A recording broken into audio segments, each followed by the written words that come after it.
رش عينو وريافها. تمر اليوم الذكرى السادسة لاحتلال مدينة سريكانية رأس العين رش عينو في تشرين الأول من عام 2019، وهي ذكرى أليمة محفورة في وجدان أبنائها المهجرين وفي ذاكرة كل سوري حر ما زال يؤمن بالكرامة والعدالة وحق الشعوب في تقرير مصيرها. 6 سنوات مضت على ذلك اليوم الأسود الذي شهد بداية مأساة إنسانية ما زالت فصولها مستمرة حتى هذه اللحظة، مأساة بدأت بالعدوان والاحتلال وتواصلت بالتهجير والتغيير الديموغرافي في وسط صمت دولي مريب وتخاذل واضح من القوى التي تدعي الدفاع عن حقوق الإنسان. 6 سنوات من الاحتلال والتهجير والمعاناة منذ اليوم الأول للهجوم التركي والفصائل الموالية له على سريكانية رأس العين رش عينو.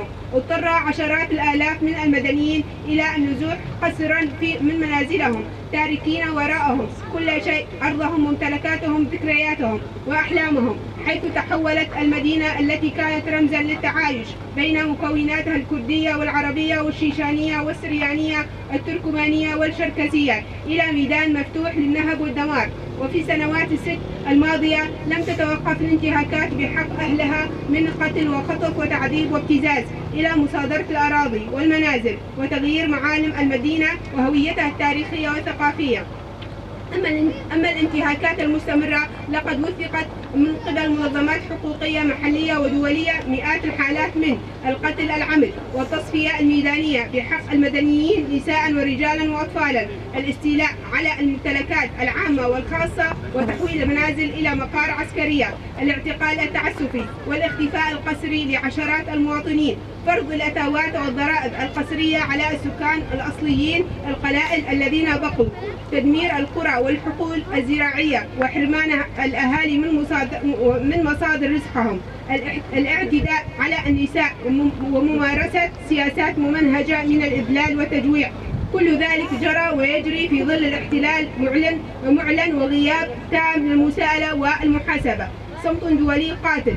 رغم مرور 6 سنوات على هذه الجريمة فإن المجتمع الدولي ما زال صامتا يعيش حالة سبات عميقة، سواء قبل سقوط نظام الأسد البائد وحتى يومنا هذا. لم يفتح تحقيق جاد في الانتهاكات ولم تفعل أي آلية للمحاسبة، بل تسلم الجنات مناصب عليا في الحكومة المؤقتة في دمشق، حيث ترك المهجرون يعيشون في الخيام وفي ظروف معيشية ونفسية صعبة. أما القوى الدولية التي تملك النفوذ في سوريا فاكتفت بالمشاهدة والصمت المخيب للآمال حتى اتفاق 10 آذار الذي وقع كخطوة نحو المصالحة والتهدئة وإعادة المهجرين. لا تزال السلطات في دمشق تتهرب وتماطل في تنفيذ بنوده بما فيها من بند عودة المهجرين. حتى اللحظة لم ينفذ منه أي شيء على الأرض، ولم يغير من واقع المهجرين شيئا، ولم يضع حدا للانتهاكات في المناطق المحتلة. 6 سنوات من الألم والجرح المفتوح، 6 سنوات من اللجوء والحرمان من الخيام والشتات من الانتظار بلا أفق بينما مدينتنا تنهب وتغتصب كل يوم. 6 سنوات من الألم والجرح والجرائم، والمجتمع الدولي صامت وكأنه لا يرى، والمنظمات الحقوقية تكتفي بالتقارير دون أن يتحرك ضمير العالم لإنصاف المظلومين أو لردع المحتل. مطالبنا المشروعة، مطالبنا هي انطلاقا من مسؤوليتنا الوطنية والإنسانية. تؤكد لجنة مهجري سريكانية رأس العين رش عينو على مطالبها المشروعة التالية: 1. الانسحاب الفوري للقوات التركية والفصائل الموالية من سريكانية رأس العين رش عينو. 2. تأمين عودة آمنة وكريمة للمهجرين إلى ديارهم وهم بضمانات دستورية ودولية حقيقية تضمن سلامتهم وحقوقهم. 3. محاسبة المسؤولين عن جرائم الحرب والانتهاكات التي ارتكبت بحق المدنيين عبر آليات عدالة دولية مستقلة. 4. إعادة الممتلكات إلى أصحابها الشرعيين ووقف عمليات التغيير الديموغرافي الممنهجة. 5. الضغط على الحكومة المؤقتة في دمشق لتفعيل وتنفيذ بنود اتفاقية 10 آذار بما في ذلك عودة المهجرين. 6. تحسين أوضاع المهجرين في المخيمات وتأمين احتياجاتهم الأساسية إلى حين عودتهم إلى مدينتهم.